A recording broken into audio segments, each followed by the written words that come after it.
Olá e bem-vindos. O que é que significa realmente ser criativo? E quem são as pessoas mais criativas? Bom, durante muito tempo, a resposta baseava-se mais em palpites do que em factos. Mas hoje, a coisa mudou. Temos dados. Vamos mergulhar nas descobertas surpreendentes do estudo global PISA 2022, que podem mesmo mudar a forma como olhamos para a criatividade. Vamos começar por uma situação que toda a gente conhece. Precisa de uma ideia genial, seja para o trabalho ou para um projeto. O que é que faz? Fica a remoer, a tentar forçar a ideia perfeita a sair, ou, pelo contrário, deixa a mente divagar e explorar várias opções diferentes? Parece uma escolha simples, mas os dados do PISA mostram que uma destas estratégias é, bem, drasticamente mais eficaz do que a outra. E a resposta está aqui mesmo, bem clara neste gráfico. O estudo revelou uma coisa que podemos chamar o paradoxo da criatividade.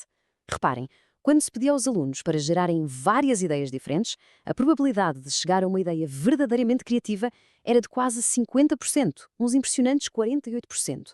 Mas quando a tarefa era focar e encontrar apenas uma grande ideia, esse número caía a pique para os 25%.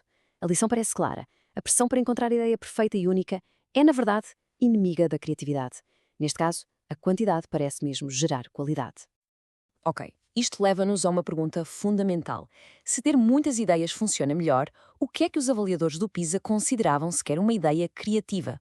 Afinal, criatividade é uma coisa que parece super subjetiva, não é? Vamos lá ver exatamente que régua é que eles usaram para a medir. A avaliação baseou-se em três pilares. Primeiro, a ideia era apropriada, ou seja, resolvia o problema que foi posto. Segundo, era valiosa, tinha alguma utilidade, era eficaz. E, por fim, o critério mais difícil de todos, era original, era uma coisa que poucos ou nenhum outros alunos tinham sugerido. Só as ideias que passavam nestes três testes é que eram vistas como verdadeiramente criativas. E agora é que a coisa fica mesmo interessante. Há aqui uma tensão entre estes critérios. Apesar de uma ideia precisar de ser valiosa, o estudo concluiu que a originalidade era o fator que fazia toda a diferença. Era o que separava as boas ideias das ideias uau, excepcionais. Uma ideia podia ser útil, mas se não fosse original, não chegava ao topo da escala criativa. Mas aqui vem a parte mais intrigante de todas. Mesmo com estes três critérios super rigorosos, os avaliadores só conseguiam explicar cerca de 66%, 2/3 da sua própria avaliação. Então o que é que compõe o outro terço? É um mistério. Isto sugere que a criatividade não é só uma checklist de caixinhas. Há ali qualquer outra coisa, uma qualidade quase mágica, uma faísca que não se consegue meter numa fórmula. Bem, agora que já dissecamos a anatomia de uma ideia criativa, a pergunta seguinte é inevitável. Quem é que se destaca nisto? Os dados do PISA revelaram padrões demográficos muito claros e, em alguns casos, bastante inesperados sobre quem são, de facto, os alunos mais criativos. E a primeira grande descoberta demográfica tem a ver com o género. Acontece que, em todo o mundo, surgiu um padrão tão consistente que os próprios investigadores se viram a fazer esta pergunta de forma bem direta. E a resposta que os dados deram foi inequívoca. Como se pode ver no gráfico, as raparigas tiveram um desempenho consistentemente superior ao dos rapazes. E atenção, não estamos a falar de uma pequena diferença estatística. Foi uma tendência global que se viu em todos os países e em todos os tipos de desafios criativos, desde a escrita até à resolução de problemas. E a coisa não se ficou pela pontuação média. O estudo também mostrou que as raparigas tinham uma maior probabilidade de serem criativas versáteis, ou seja, de demonstrarem criatividade em diferentes áreas. Não era só uma questão de serem boas num tipo de tarefa, mas de terem uma capacidade criativa mais abrangente. A segunda grande descoberta demográfica foca-se no papel do contexto socioeconómico.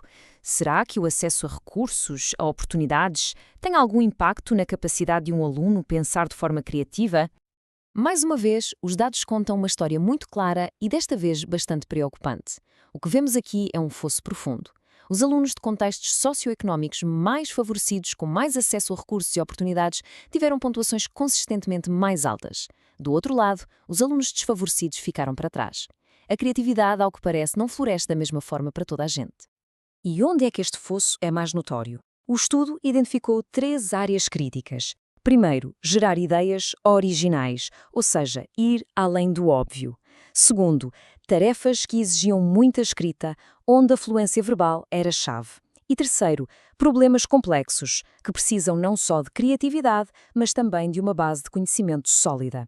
E estas são, precisamente, algumas das competências mais valorizadas no mundo de hoje.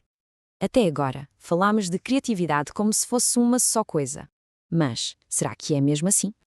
A nossa última secção vai explorar uma ideia fascinante. Talvez a criatividade não seja uma competência única, mas sim um conjunto de várias competências. Este gráfico é incrivelmente revelador. Apenas uma pequeniníssima fração dos alunos, cerca de 8%, foram considerados criativos versáteis, aqueles que se destacaram em todas as áreas. A esmagadora maioria, 92%, mostrou criatividade de forma muito específica. Isto sugere que ser criativo a escrever não significa necessariamente ser criativo a resolver um problema de ciências. A criatividade parece ser altamente especializada. E isto leva-nos à nossa última e talvez mais radical descoberta. Toda a gente conhece o clichê, não é? Para ser criativo é preciso pensar fora da caixa. Mas e se isso não for bem a história toda? Os dados do PISA vieram desafiar esta ideia tão enraizada. O estudo identificou um grupo de alunos de alto desempenho a quem chamaram pensadores criativos dentro da caixa. E quem eram eles? Eram alunos que se destacaram não por terem ideias completamente novas e disruptivas, mas por sugerirem ideias excelentes que seguiam temas comuns. Eles aperfeiçoaram e otimizaram dentro dos limites do convencional. E, curiosamente, estes pensadores tinham maior probabilidade de ser raparigas e alunos de contextos mais favorecidos. E assim, ficamos com esta questão fundamental. Se a criatividade não é uma competência única e geral, e se pode florescer tanto dentro como fora de pensamento convencional, o que é que isso significa para a forma como a ensinamos? Esta não é apenas uma pergunta académica, é um desafio que redefine a forma como cultivamos uma das nossas competências mais essencialmente humanas.